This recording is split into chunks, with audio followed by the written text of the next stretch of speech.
Just how invasive are the websites I visit every day? What can it collect about me? Is my healthcare provider sending my data to third parties? Do people share my data? What can I do about it? Today, I want to give you all the tools to at least get started answering these questions as simply as possible. My name is Henry, and I've been covering this stuff for over 10 years, and I think most people just honestly don't know how to find this information, and my goal is to empower you so you can actually do something about it by the end of the video. Let's start with the tool here that's been all over my feed this last week, and I think it's a good starting point, but it's also not doing enough for some reasons I'll cover shortly. So really easy example here is CNN.com. You're going to go ahead and click search, and then it's going to tell you the data broker registry is tied to this. This means every time you visit CNN.com, these are all the companies you're having relationships with, even though you're just visiting one website. And of course, they don't tell you this when you access the website. It's pretty crazy. Who the hell knows what Augury.com is? But I think where people might get hung up on this tool is that this is somewhat voluntary. No law requires websites to report this. This is actually mostly based on what is being reported by the sites and the publishers themselves. So good example of this, if I go to facebook.com, one of the literally most invasive companies in history, you're going to see they actually come out clear from this tool. And it does give a little warning here. They don't participate in the sellers.json advertising standards. Kaiser also, like Facebook, checks out as clear because they don't actually report this kind of stuff. This means that it doesn't cover analytics on the site. It doesn't cover tracking pixels. It doesn't cover session recording where websites are tracking literally everything you type and where your mouse is going. You think that a healthcare provider would care about privacy because, we have things like HIPAA. We have things like, sensitive health records that we want to keep to ourselves. And that is something that I think most humans consider to be a place where we deserve privacy. Well, the second tool that I'd love you all to try using is called BLACKLIGHT, and it's from the markup, and I think it's a wonderful tool to get people started. So you type in a web address. I'm going to speed through the video because it takes a sec.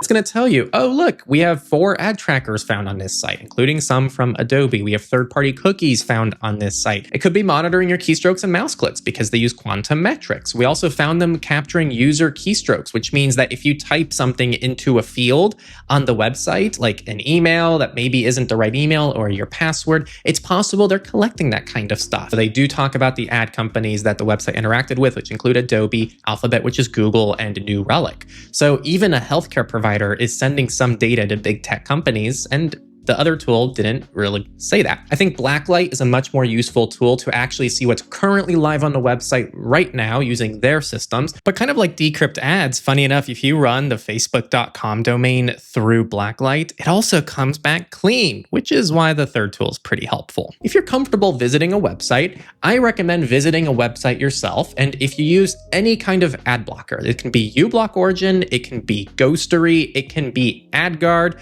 or if you're just using Brave browser like me right now, you can use these tools and they normally tell you what's actually blocked. So this is Kaiser's current main website.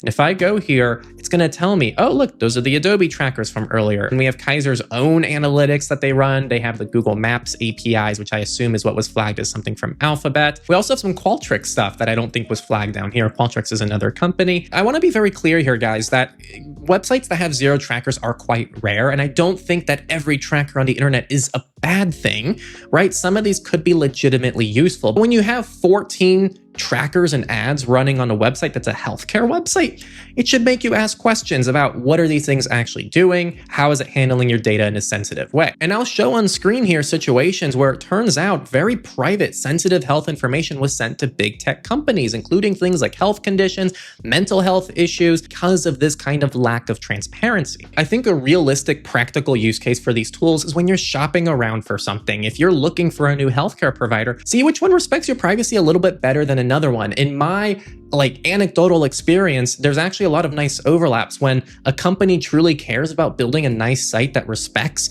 people and respects their data and respects their autonomy, that normally reflects in the culture of the company and other decisions they make. And so this to me is actually a very nice, just magnifying glass into what a company is doing broadly. Now, a few more practical tips here and also some ranting that I want to do about browser vendors, but the sponsor of this video is actually quite applicable when you have to sign up for something. So let's hear from the sponsor for just a second.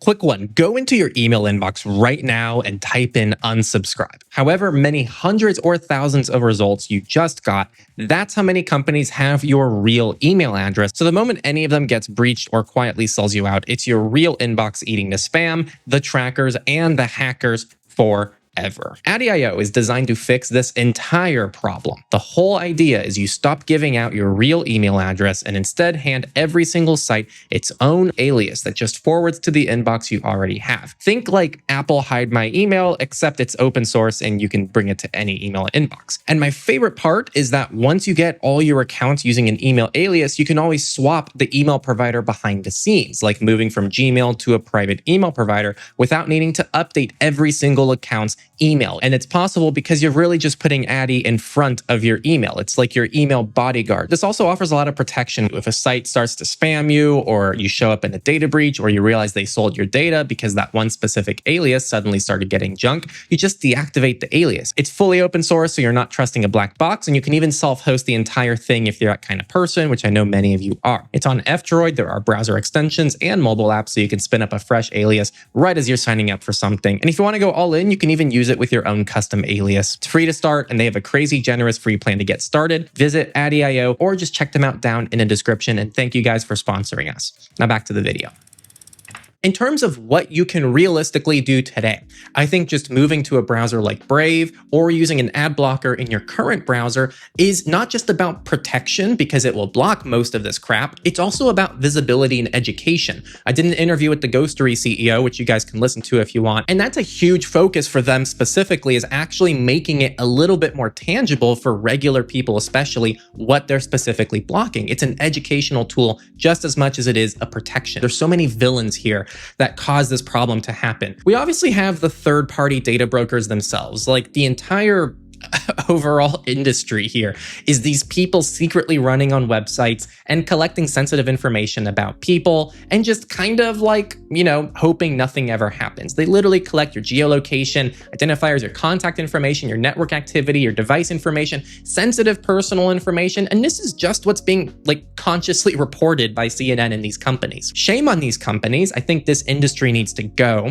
but also shame on the website operators. No one is forcing CNN.com. No one is going to the CNN office with a gun to the executive's head going, oh, you guys need to have 33across.com on all of your sites, and adswiz.com and criteo.com. So shame on the website operators for not having better ownership. Ultimately, it's their responsibility what is being run on their websites and what their users are actually accessing and what happens to their data. I also have a third person I would like to partially blame, and I think it's browser vendors. Chrome does nothing to tell you what a website is actually doing with your data, and it has every possible way to do that. Brave, to me, is a really good example of a browser that does this. There are definitely some other browsers, and we even reference them in our tools, that also do something similar, but I think there is a responsibility in browser vendors, given they are facilitating your data and how it's transferred to websites. They have the insights and the ability to make this information more transparent and public to you.